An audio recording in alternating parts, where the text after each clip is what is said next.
Today's story frustrated me the most because this isn't about someone forgotten by accident.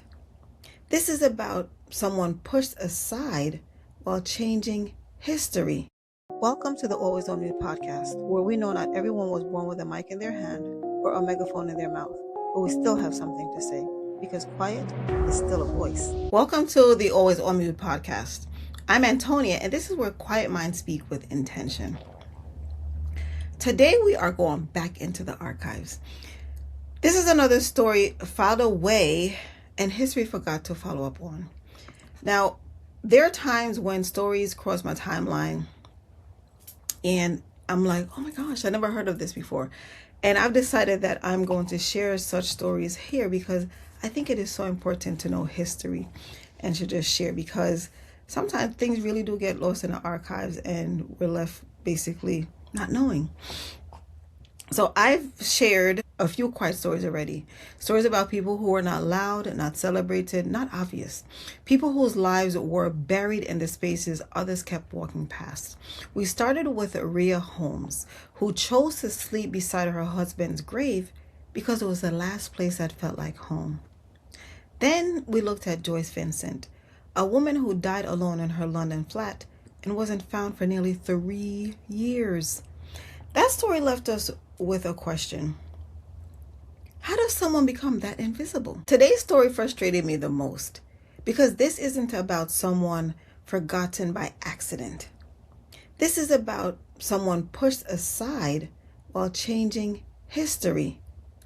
Imagine spending a year building one of the biggest criminal cases in America. You find the pattern no one else sees. You connect the dots.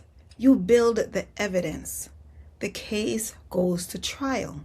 The headlines explode and someone else's name is on all of them. That is what happened to Eunice Hunton Carter in 1936. Before we get into the case, let me tell you who Eunice was. Eunice Roberta Hunton Carter was born on July 16, 1899 in Atlanta, Georgia. Her grandfather had been enslaved, purchased his freedom, and built a life in Chatham, Ontario, a refuge for people escaping slavery. Her father became one of the first Black international secretaries of the YMCA, working to integrate YMCAs across the Jim Crow South. Her mother organized Black women during World War I to support soldiers who were being ignored. Eunice came from people who work hard inside rooms that did not want them there. She graduated cum laude from Smith College in 1921. She later earned her law degree from Fordham University in 1932, becoming one of the first Black women in New York to do so. By 1935, she was one of the first Black female prosecutors in the United States of America. She did not stumble into the Lucky Luciano case. She had been building toward it her whole life. By 1935, Lucky Luciano sat at the top of organized crime in America. He helped create a national syndicate tied to New York's 5 crime families with influence across gambling, loan sharking, prostitution, and more. While the press focused elsewhere, Luciano was quietly running power from the background. Special prosecutor Thomas Dewey assembled a team of 20 lawyers to take on organized crime. Eunice Carter was the only Black person and the only woman on the team. She was handed the work no one else wanted. Prostitution complaints piled onto her desk. But Carter had worked in women's courts before, and she noticed something. The same lawyers kept appearing, the same bondsmen, the same patterns.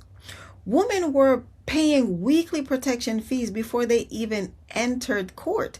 She realized it was not random. It was a system, and systems usually have someone at the top, right? So she brought her theory forward, and by then, she had already cross-referenced records, organized complaints, mapped patterns, and built the index that connected everything. Then the case nearly collapsed. Dutch Schultz planned to take out Thomas Dewey. Other mob bosses decided, That would bring too much heat. So Schultz was taken out first. Even with the murder surrounding the investigation, Carter kept going. With Schultz gone, Luciano became the target, and Carter's theory became the center of the case. Dewey authorized wiretaps, and raids hit more than 80 brothels across New York City. More than 100 women were arrested. Most stayed silent. Only 3 agreed to talk. 3! Carter sat with those women and conducted the interviews herself. The case rested on what they were willing to say and whether she could help them say it. She did. The trial ran from May 13 to June 7, 1936.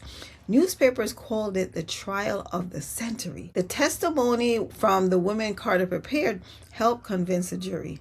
On June 7, Lucky Luciano was convicted on 62 counts of compulsory prostitution and sentenced to 30 to 50 years in prison. During the trial, Carter was largely kept on the sidelines. Dewey rolled that conviction into higher office. Governor of New York, 2 presidential runs, and Carter was paid less than her white male colleagues.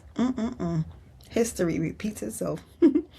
She was passed over for the judgeship she had earned. Decades later, the chief judge of New York's highest court plainly said that Eunice Carter was a mastermind behind the strategy that convicted Lucky Luciano.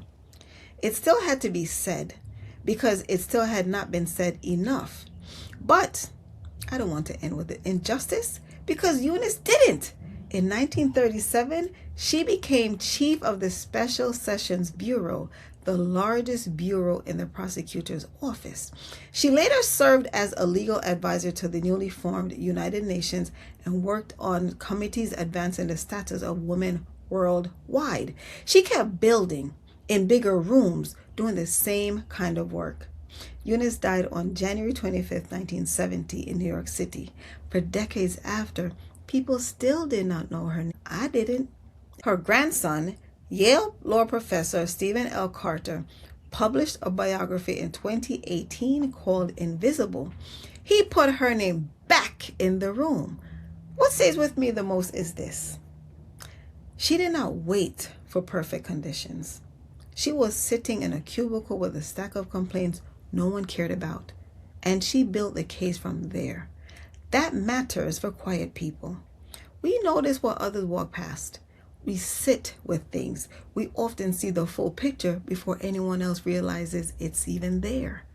Now, I'm not going to tell you the credit always comes. For Eunice, much of it didn't. But the work was real. The conviction was real. The lives she impacted were real. None of that disappeared because her name was missing from the headline. But unseen is not the same as not mattering. If you learned something today, please subscribe, like, and share this episode. Then leave a comment below. Have you ever done most of the work and watched someone else take the credit? Remember, being quiet doesn't mean you have nothing to say. It means you choose your words with intention. Thank you for being here today and watching this episode on Always on Mute.